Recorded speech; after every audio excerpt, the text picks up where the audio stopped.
How to log into WordPress with HostGator. Logging into WordPress with HostGator is easy and convenient. There are 3 options you can choose from.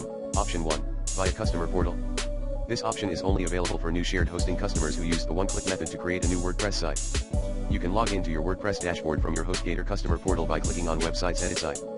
Option 2, via Softaculous.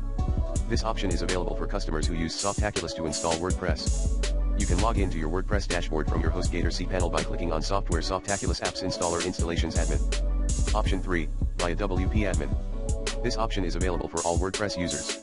You can log into your WordPress dashboard directly by entering your domain name followed by /wp-admin in your browser's address bar.